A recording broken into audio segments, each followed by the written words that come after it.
आपसे कर लीजिए, मैं ये कुछ करने वाला हूँ।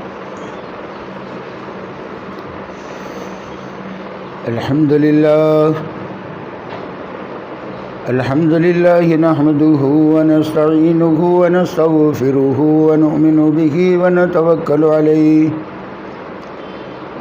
व नऊज़ु बिल्लाहि मिन शुरूरि अनफुसिना व मिन सय्यिआति अअमालिना मन यहदिल्लाहु फला मुज़िल्ल लहु व मन युज़लिल्हु फला हादिय लहु वनशहदु अल्ला इलाहा इल्लल्लाहु वहदहु ला शरीका लहु वनशहदु अन्न सय्यदना व सनदना व शफीअना व हबीबना व मौलाना मुहम्मदन अब्दुहु व रसूलुहु सल्लल्लाहु अलैहि व अला आलिहि व अस्हाबिहि व बारक व सल्लम वबारक वसल्लम तस्लीमन कसीरन कसीरा अम्मा बादु फ़अऊज़ु बिल्लाहि मिनश शैतानिर रजीम बिस्मिल्लाहिर रहमानिर रहीम इन्नल मुस्लिमीना वल मुस्लिमात वल मुमिनीना वल मुमिनात वल्क़ानितीन वल्क़ानितात वस्सादिक़ीन वस्सादिक़ात वस्साबिरीन वस्साबिरात वल्खाशिईन वल्खाशिआत वल्मुतसद्दिक़ीन वल्मुतसद्दिक़ात वस्साइमीन वस्साइमात वल्हाफ़िज़ीन फ़ुरूजहुम वल्हाफ़िज़ात वज़्ज़ाकिरीन अल्लाह कसीरन वज़्ज़ाकिरात अअद्दल्लाहु लहुम मग़फ़िरतन व अजरन अज़ीमा अल्लाहुम्मा सल्लि अला मुहम्मदिन नबिय्यिल उम्मी व अला आलिहि व बारिक व सल्लिम सदक़ल्लाहुल अलीयुल अज़ीम।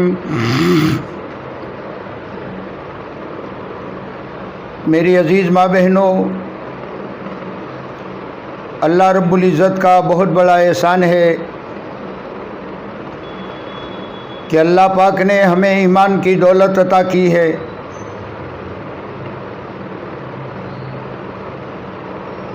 अल्लाह पाक इस नेमत की कदरदानी करने की हम सबको तौफ़ीक अता फ़रमाए।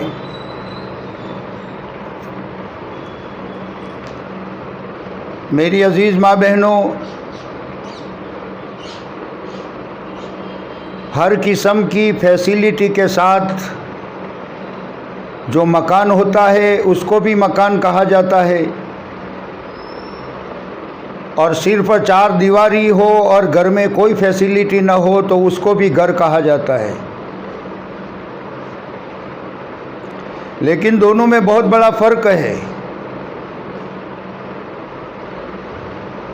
जिसमें हर चीज़ मौजूद होती है, ज़रूरत की सारी चीज़ें मौजूद है, उस घर में रहने वाले सुकून से ज़िंदगी गुजारते हैं। और जिस घर में ज़रूरत की चीज़ें नहीं होती तो उन्हें कदम कदम पर परेशानी का सामना होता है। बारिश गिर रहा है तो छत से पानी गिर रहा है, कपड़े धोने के लिए पूरा पानी नहीं है तो नदी नालों पर पहुंचना पड़ता है। घर में पाकी साफ़ी के एहतमाम के लिए जितने पानी की ज़रूरत है इतना पानी नहीं है। तो ज़रूरत की चीज़ें अगर इंसान के पास नहीं है तो उसे घर में तकलीफ़ होती है। माँ बहनों को पता है कि घर को पाक साफ़ रखने के लिए किन किन चीज़ों की ज़रूरतें होती हैं, कपड़ों को पाक साफ़ करने के लिए कितनी चीज़ों की ज़रूरतें होती है। वैसे ईमान सिफ़ात के साथ जिनके पास ईमान है उसको भी ईमान कहते हैं, और बग़ैर सिफ़ात के ईमान होता है उसको भी ईमान कहते हैं। लेकिन इन दोनों में बहुत बड़ा फ़र्क है।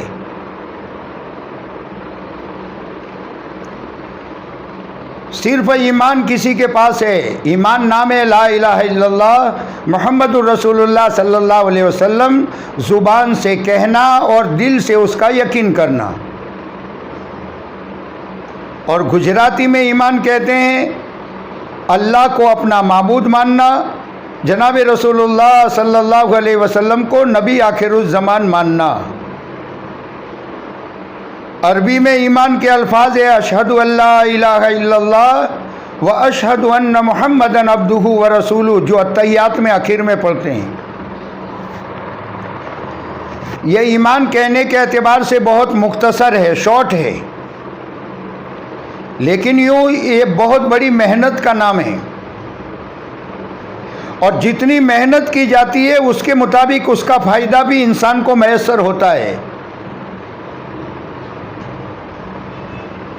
एक आदमी के पास खेत है, लेकिन वो खेत की लाइन की मेहनत करता है, ज़मीन को हमवार करता है, खराब घास और कांटे वगैरह जो होता है उसकी सफाई करता है, फिर साफ करने के बाद दाना डालता है, फिर घास वगैरह निकल जाए तो उसकी भी सफाई करता है, वक्त पर पानी देता है, खाद देता है, उसकी हर किस्म की हिफाजत करने की कोशिश करता है, तब जाकर ये दाना ऊँग करके बहुत बड़े दानों में जमा हो जाता है।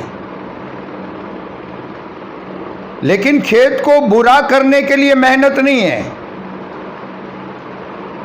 खेत को अच्छा बनाने की मेहनत है। ये अगर हम छोड़ दें तो खुद ब खुद वो खेत बुरा बन जाएगा, वो जंगल बन जाएगा, वो कांटों का घर बन जाएगा, वो जहरीले जानवरों के रहने की जगह बन जाएगा।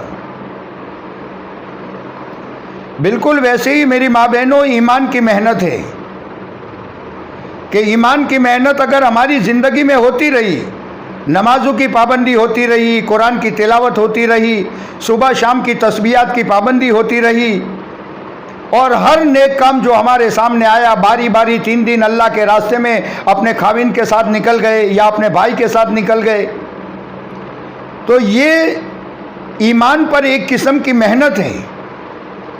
और जब ये मेहनत होगी तो ईमान में फल लगेंगे, फूल लगेंगे, उसमें वो ईमान में ताकत पैदा होगी।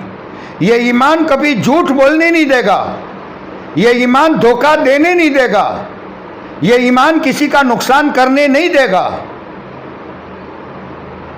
लेकिन अगर ईमान पर मेहनत न हुई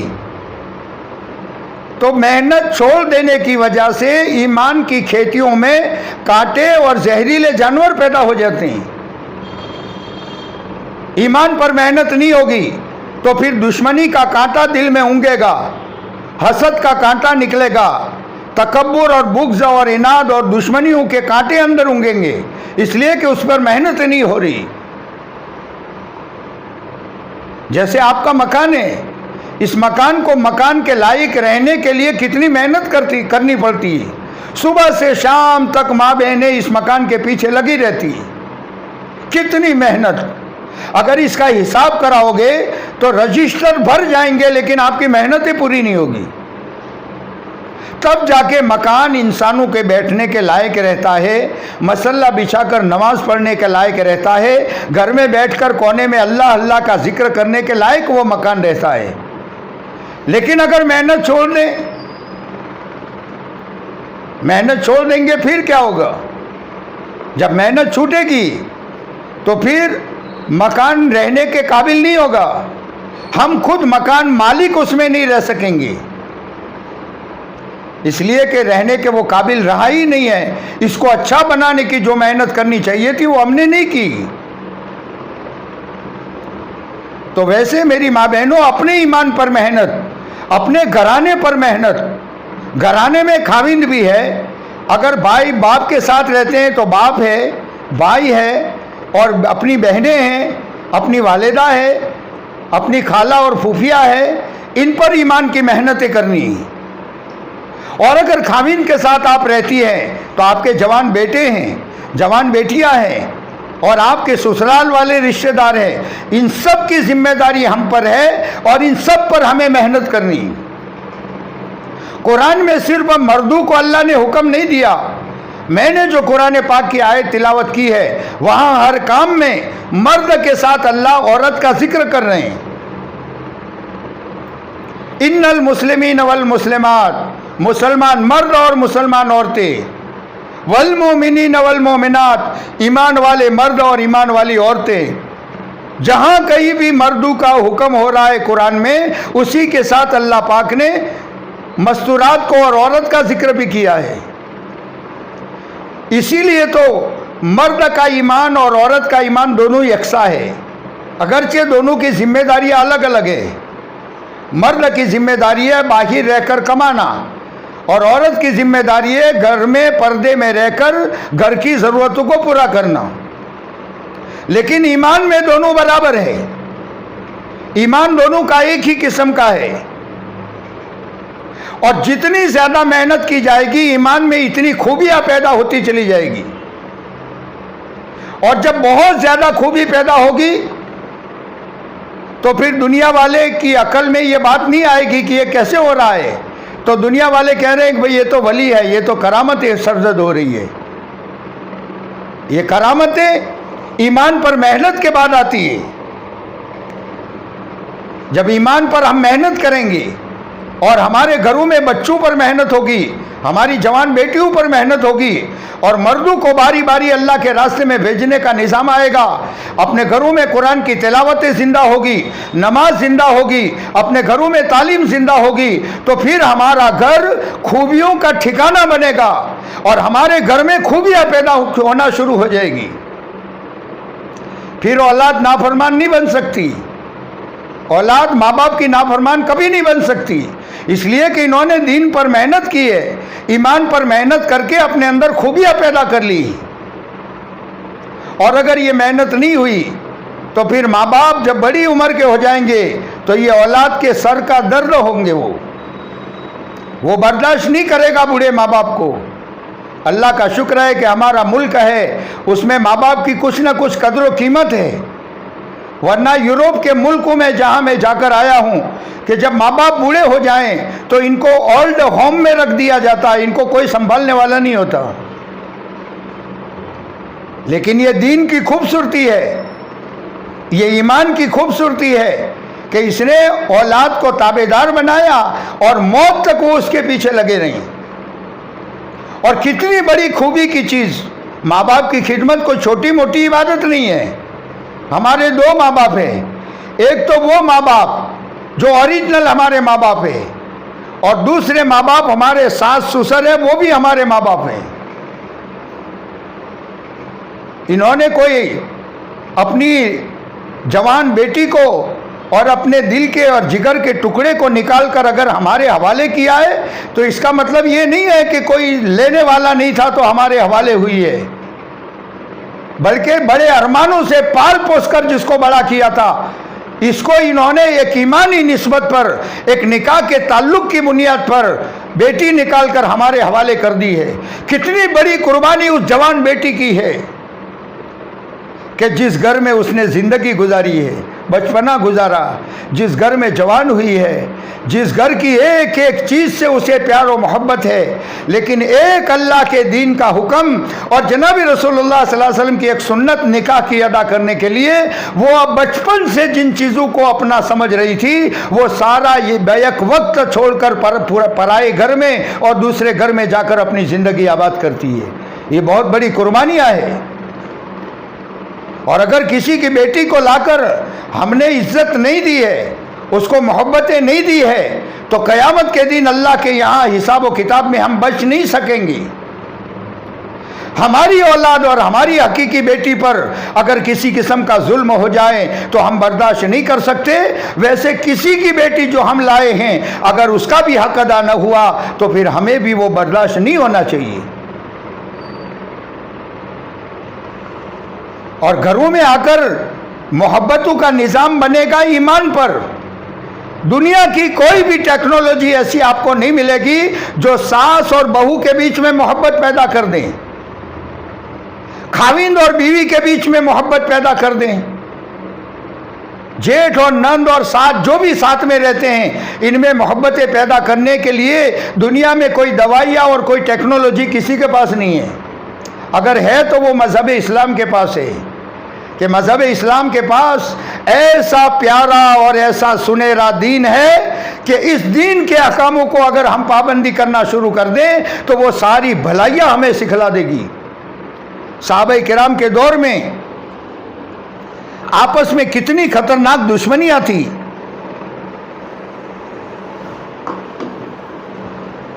लेकिन अल्लाह के हबीब सल्लल्लाहु अलैहि वसल्लम ने ये दुश्मनी को दूर करने के लिए कोई दवाइयाँ और कोई दूसरी चीज़ को इस्तेमाल नहीं किया था। इनको ईमान पर मेहनत करवाई, भूखे रखे, पेट पर पत्थर बंधवाए, बच्चों को यतीम होने दिया, औरतों को बेवा होने दिया, अल्लाह के दीन को दुनिया में आम करने के लिए सब कुछ बर्दाश्त करवाया।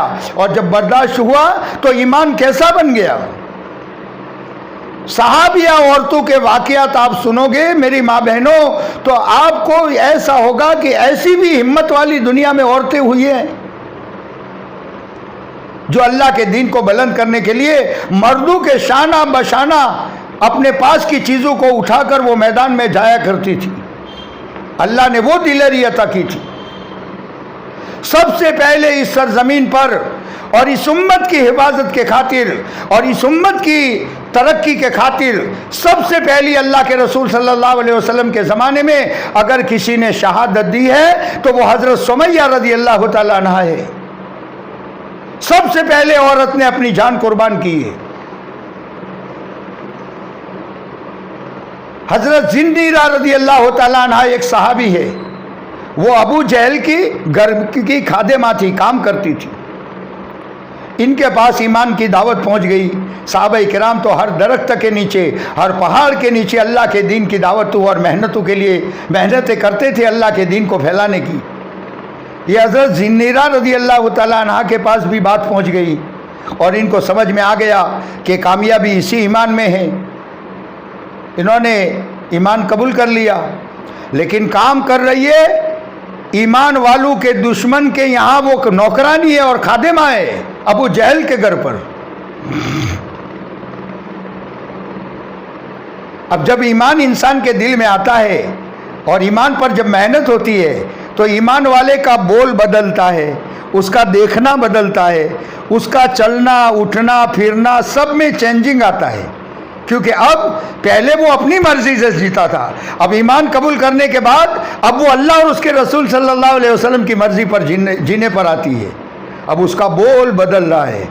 अबू जहल को डाउट होने लगा कि इसमें कुछ रद्दो बदल हो रहा है, तो उसने बुलाया खादिमा को कि कुछ फर्क दिखता है तेरे काम में, क्या कहीं तू बेदीन तो नहीं हो गई। यानी उस ज़माने में ईमान वाले बहुत कम थे, तो कोई ईमान कबूल करता तो कहते तू बेदीन हो गई है। तो औरत ने छुपाया, कोई जवाब नहीं दिया। लेकिन बार बार अबू जहल देखने लगा कि कुछ गड़बड़ है इसमें। लेकिन पता चल गया कि एक बार वो रात को तन्हाई में अंधेरे में मसल्ला बिछाकर अपने माबूद को सजदा कर रही है। फिर तो क्या था, वो जालिम ने अपनी जितनी ताकत लगी इतनी ताकत से उसको मारा। वो मार खाती रही, एक अल्फाज जुबान से अदा नहीं किया, मार खाती रही और दिल दिल में कहती रही कि अल्लाह ये तो मार है, अगर तेरे खातिर मेरे बदन का एक एक टुकड़ा अगर काट लिया जाए तो ये भी मैं मुझे मंजूर है, लेकिन अल्लाह मैं तेरी वहदानियत जो कबूल कर चुकी हूँ और जो ईमान कबूल कर चुकी हूँ ये बर्दाश्त नहीं होगा कि ये मुझसे छूट जाएं। अबू जहल थक गया मारते मारते। दूसरे दिन इस जालिम ने क्या किया, उसके जितने दोस्त थे ऐसे जो इस्लाम दुश्मन थे इन सबको बुलाया और बुलाकर सबके हाथ में हंटर दिए और कहा कि बारी बारी जब तक थक न जाओ तब तक इस औरत को मारो। लेकिन क्या वो भी ईमान की मुजस्समा थी कि वो जरा भी हिलने के लिए अपनी जगह से तैयार नहीं थी, मार खा रही है। एक दोस्त से उठा हैंटर लेकर मार रहा है और यहां तक मार रहा है कि मारते मारते मारने वाले को सांस लग गया, वो थक गया, वो जाकर बैठ गया। फिर दूसरा आया, फिर तीसरा आया, फिर चौथा आया। वैसे बारी बारी पांच दोस्त थक रहे हैं और ये अल्लाह की बंदी अल्लाह की मोहब्बत में ऐसी डूबी हुई है कि वो मार खा रही है लेकिन जुबान से एक अल्फाज अदा नहीं कर रही। आखिर में अबू जहल हंटर लेकर फिर खड़ा हुआ और वो मारने लगा और कहा कि जो दीन नया कबूल किया है वो छोड़ दे, तेरी जान बच जाएगी, वरना ऐसे मारते मारते मैं तुझे मार दूंगा। तो इस अल्लाह की बंदी ने जवाब दिया कि अबू जहल, अगर तेरे वाले दीन से कोई दीन इससे अच्छा हो तो मैं उसे हर हाल में अपनाऊंगी, और तू अगर मुझे मौत के घाट उतारना चाहता है तो उतार दे, मुझे कोई पड़ी नहीं है, ऐसी तो 1000 जाने इस दिन पर कुर्बान है। वो जालिम के गुस्सा आ गया, उसने ये जवाब सुना उस औरत का, तो बहुत बड़ा वजनी पत्थर पड़ा था, ये सद्दे में सर रखकर मार खा रही थी, बड़ा वजनी पत्थर पड़ा था, ये लेकर उसके सर पर मार दिया। उसको ये था कि अभी ख़त्म हो जाएगी, लेकिन अल्लाह की मदद ये हुई कि ये पत्थर सर को लगता हुआ नीचे गिरा, उसके सर पर पूरा पत्थर नहीं गिरा, लेकिन चोट बड़ी सख्त आ गई सर में, जिसकी वजह से हज़रत ज़ुन्नैरा रज़ी अल्लाह ताला अन्हा को देखना बंद हो गया आँखों से।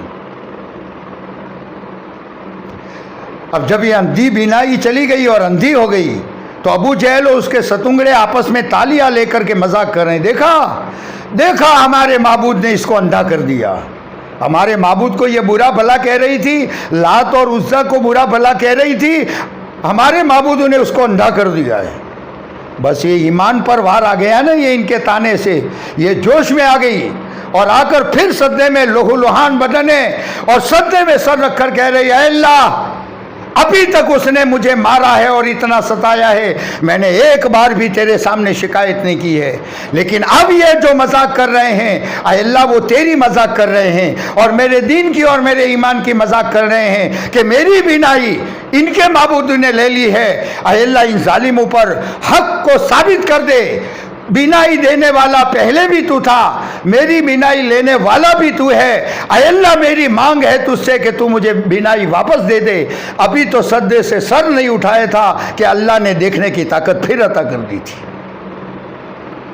मेरी माँ बहनों, ये थी वो औरतें कि जिन्होंने ईमान के खातिर ये कुर्बानियाँ दी थी, और आज हम अपने घरों का जरा सा भी थोड़ा सा भी काम आगे पीछे करने के लिए तैयार नहीं है। क्या क्या कुर्बानी थी, उन औरतों ने क्या क्या कुर्बानियां दी थी और कैसे अपने माँ बाप की और अपने सास ससुरों की खिदमतें की थी। मूसा अलैहिस्सलाम जो एक अल्लाह के बहुत बड़े नबी है और इनको कलीमुल्लाह कहा जाता है कि दुनिया की ज़िंदगी में रहकर अल्लाह से बात की है। इन्होंने दुआओं में एक बार कहा कि अल्लाह जन्नत में तू मुझे पहुँचाएगा, चूँकि मैं तेरा नबी हूँ और नबी को तू हमेशा मासूम रखता है, वो गुनाहों से पाक होते हैं। अल्लाह तू जब जन्नत में मुझे पहुंचाएगा तो जन्नत में मेरा जो साथी होगा इसकी मुलाकात दुनिया में करा दे मुझसे। अल्लाह ने कहा ठीक है, फलाने शहर जाओ और वहाँ कसाईयों का एक महल्ला है, वहाँ दुकान पर एक ऐसी ऐसी शक्ल का आदमी बैठा है, वो तुम्हारा जन्नत में दोस्त है और पड़ोसी है। मूसा अलैहिस्सलाम भी सोच में पड़ गए कि मैंने पूछा था तो मुझे ऐसा था कि मुझे अल्लाह कहेगा कि फलाने नबी के पास तुम रहोगे, हज़रत इद्रिस के पास रहोगे, हज़रत यहया के पास तुम्हारा मकाम होगा, तुम्हारे करीब में हज़रत ज़करिया रहेंगे। कोई नबी का नाम अल्लाह देता। अल्लाह तो कह रहा है कोई कसाई का लड़का मेरे साथ जन्नत में होगा। तलाश में निकले कौन है।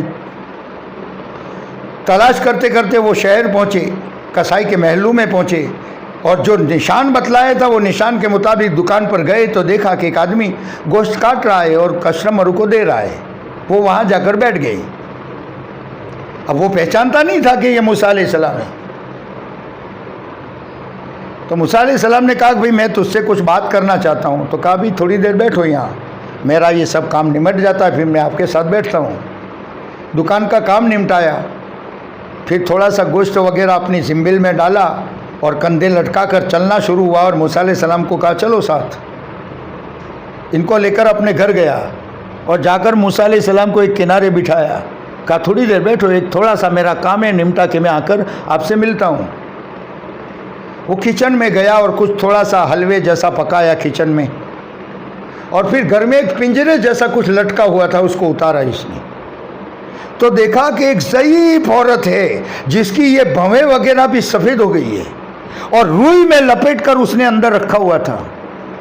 उसको निकाला, गोद में रखा, कपड़े को भिगाया और भिगाकर इसका मुंह वगैरह साफ़ किया।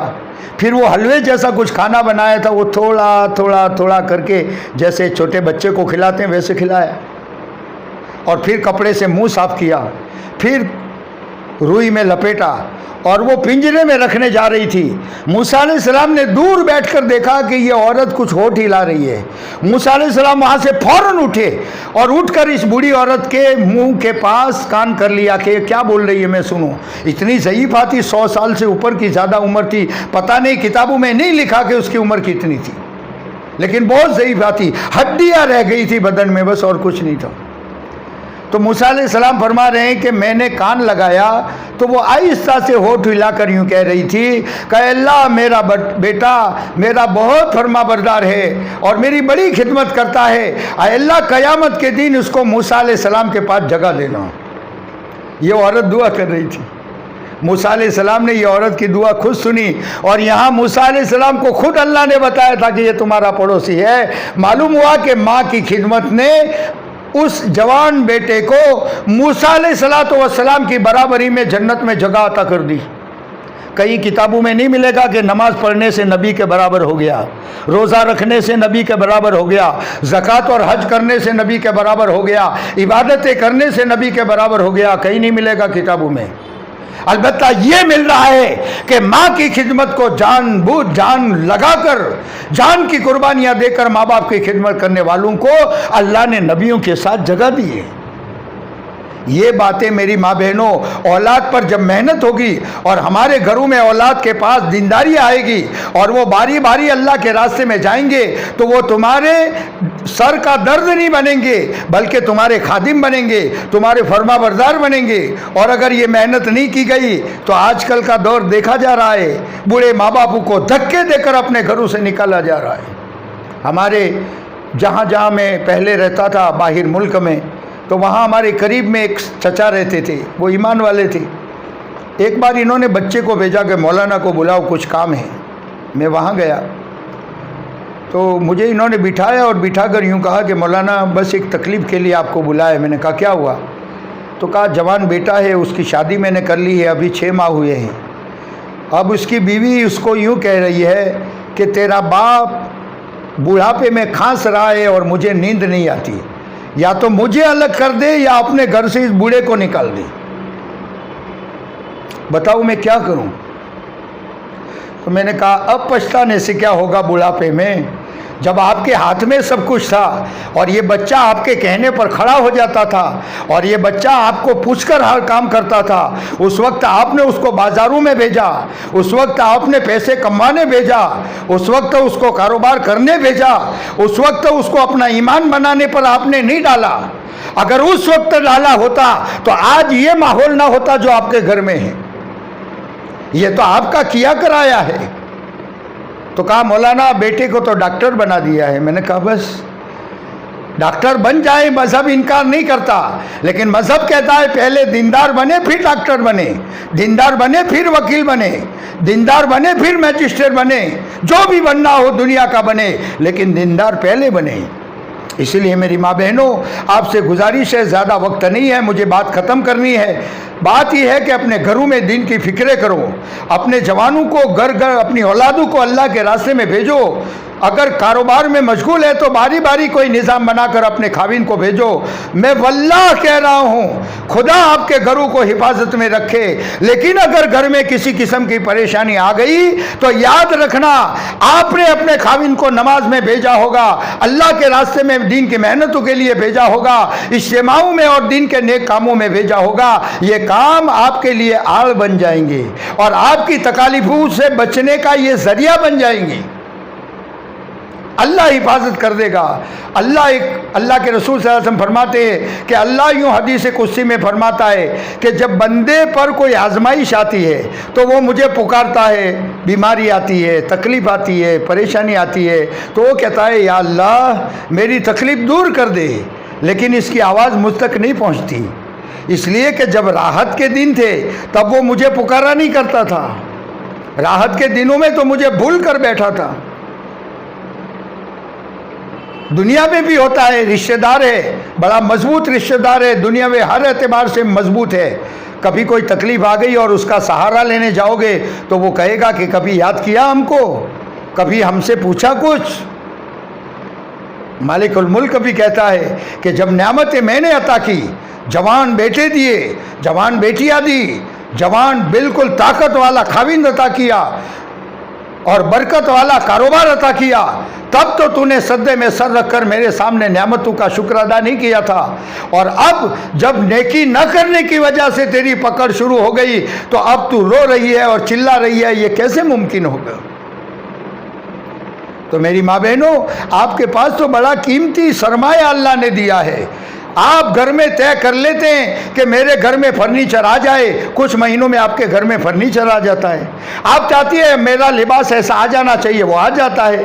आप चाहती है मेरे घर में बिस्तर बिछौने ऐसे होने चाहिए, मेरे ज़मीन का फर्श घर का ऐसा होना चाहिए। आप जैसा तय करती है अल्लाह पाक कुछ दिनों में वो कर देता है। ये सलाहियत रखी है अल्लाह पाक ने अपनी। तो आप ऐसे अपने घर का दीनी माहौल बन जाए, हमारे घरों में नमाजें ज़िंदा हों, कुरान की तिलावत ज़िंदा हो, हमारे घरों में किताब की तालीम हो रही हो और हमारे घर के मर्द सुबह अंधेरे में उठ कर फजर की नमाजें मस्जिदों में जाकर पढ़ने वाले हों और अल्लाह की इबादत करते करते इशराक पढ़कर फिर अपने घर में आने वाली हों। और हमारे घर की सारी माँ बहनें और बहू बेटियाँ वो भी उठकर घर के कोने कोने में मसल्ला बिछाकर अल्लाह की सामने झुकी हुई हो, नमाज पढ़ रही हो और फजर की नमाज के बाद कुरान की तिलावत कर रही हो। अब देखो वो घर में कैसा सुकून आता है, कैसा इत्मीनान आता है, कैसा अमन देते हैं अल्लाह और कैसी रिस्क में बरकतें दे देते हैं अल्लाह। जब ये इबादतें अपने घरों में नहीं होती तो आते हैं घर में लाखों करोड़ों, लेकिन होता क्या है कि बरकत नहीं होती उसमें, दीनदारी न होने की वजह से। अब बच्चे को बुखार आ गया, डॉक्टर के पास ले गए तो कहेगा नहीं यहाँ नहीं इलाज हो सकता, ये तो भारी है, भावनगर ले जाओ। भावनगर गए, डॉक्टर ने देखा, रिपोर्ट कराया को हो ये तो टाइफाइड की सख्त क्वालिटी है, इसको अहमदाबाद ले जाओ। अहमदाबाद ले गए, वहाँ दाखिल किया, 15-20 दिन ट्रीटमेंट की, अल्लाह को मंजूर था, अल्लाह ने अच्छा कर दिया। घर आने के बाद पूछो जनाब को कि बुखार उतरा, कितना खर्च हुआ? तो कहा लाख रुपये खर्च हो गया। अब ये 1 लाख के खर्च के बाद बुखार उतर गया। ये इसलिए कि घर में दीनदारी नहीं थी और बरकत वाली रोज़ी नहीं थी। जब दीनदारी के साथ इंसान कारोबार करेगा और बरकत वाली रोज़ी अल्लाह अता करेगा, फिर क्या होगा? बच्चे को बुखार आया है, अब बीवी ने खाविंद घर आया, कहा कि बेटे को तो दोपहर से बुखार है। कहा अच्छा। तो फिर उसे याद आता है कि 1 महीने पहले मैं टिकड़ी लाया था बुखार की छोटे बच्चे के लिए। कहा है? निकाल के दी, बिस्मिल्लाह करके उसको आधी टैबलेट टिकड़ी दे दी, पानी पिला दिया, आधे घंटे में 1 घंटे में बच्चा खिलता हो गया। ये बरकत वाली रोज़ी है। तो 1 लाख खर्च कर बुखार उतरे, ये ज़िंदगी आसान? या 50 पैसे की आधी टिकड़ी दे दो और बुखार उतर जाए और बरकत वाली रोज़ी हो, ये ज़िंदगी आसान? तो आसान ज़िंदगी दीन की मेहनतों के साथ आएगी। घरों में नमाज तिलावत जिंदा होगी तो ये आसान रोज़ी आएगी और बरकत वाली रोज़ी आएगी। इसलिए मेरी अजीज़ माँ बहनों, एक आजिज़ाना इतने मुख्तसर से वक्त में गुजारिश है कि अपनी ज़िंदगी में नमाज आबाद हो, अपने घरों में नमाज के आदी हो सारे। छोटे छोटे बच्चों को भी नमाजों का आदी बनाओ। छोटे छोटे बच्चे मसल्ला बिछाकर नमाज़ें पढ़ते होते हैं और माँ को जैसे करते देखते हैं, छोटे बच्चे बगैर कहे वही करना शुरू कर देते हैं। तो घरों में अमन आएगा, चैन आएगा और ये दुनिया की ज़िंदगी तो कल ख़त्म हो जाएगी जब एक अकेले जाकर, जहां हमारा खाविंद भी साथ नहीं होगा, कि हमारा एक अकलौता बेटा भी साथ नहीं होगा और हम कब्रों में जाकर के सो जाएंगे और तने तनहा होंगे। उस वक्त ये नेक अमाल चारों तरफ से हमें घेर करके हमें सहारा देंगे और कब्र के अजाब से और तकालीफ से हमारी हिफाजत करेंगे। तो अल्लाह से दुआ है अल्लाह पाक हमें दिन की मेहनत नसीब फरमाएँ, माँ बाप की ताबेदारी नसीब फरमाएँ। अल्लाह हमारे घरों में कुरान की तिलावतों को ज़िंदा करे, नमाज ज़िंदा करें, अपने घरों में किताब की तालीमों का निज़ाम बने और खाने से पहले पहले अपने घरों में किताब की तालीम का निज़ाम बनाओ ताकि घर के सारे लोग वहाँ मौजूद हो और हर एक के सामने ये दीन की बातें आ जाएं। 10 मिनट का तो काम होता है, कहाँ लंबा काम है उसमें। और बारी बारी अपने घर के मर्दों को अल्लाह के रास्ते में भेजने का निज़ाम बनाओ, और कभी 2-3 माह के बाद खुद निकलो 3 दिन अपने खाविन के साथ अल्लाह के रास्ते में। जैसे माशाअल्लाह जेसर की जमात भी पहुंची है, अल्लाह इनको निकलना भी कबूल फरमाए और इनके लिए आसानियाँ पैदा फरमाए। वैसे हम भी बारी बारी ये माँ बहनें जो अल्लाह के रास्ते में आई है जेसर से, वो भी मेहनत करे और माँ बहनों में तश्कील करे और यहाँ से भी एक नकद जमात बनाए। माशाअल्लाह 10 दिन की मस्तूरात की जमात हमारे यहाँ से जा रही है, चिल्ला की 2-3 जमातें जा रही है, और माशाअल्लाह मरकज़ का जो इज्तिमा हुआ था वहाँ से 7 जमात 3 दिन की नकद मिलने वाली है, ये जुमा शनिचर इतवार को। तो वैसे तमाम माँ बहनें इसकी तश्कील करें और इसकी पर्ची बनाकर अपने खाविंदों का, अपने बाप का, अपने भाइयों का और अपने बेटों का नाम लिखाओ और लिखाकर ये साहिब मकान मुफ्ती साहब को दे दो ताकि इनके पास पहुँच जाए, तो हम इनके आपके मर्दों की मुलाकात कर सकें और इनको भी अल्लाह के दीन की मेहनतों का एक जो निज़ाम दुनिया में चल रहा है उसमें इनको भी लगाए जाएं ताकि हम भी महरूम न रहें और अल्लाह हमारी अबद आबाद की ज़िंदगी आखिरत की बना दे और हम जहन्नम से बच जाए और जन्नतुल फिरदौस अल्लाह नसीब फरमा दे। अल्लाह कहने सुनने से ज़्यादा अमल की तौफीक अता फरमाए। वक्त ज़्यादा हो गया, दुआ ही पढ़ लें। सुबहानल्लाह व बिहम्दिही।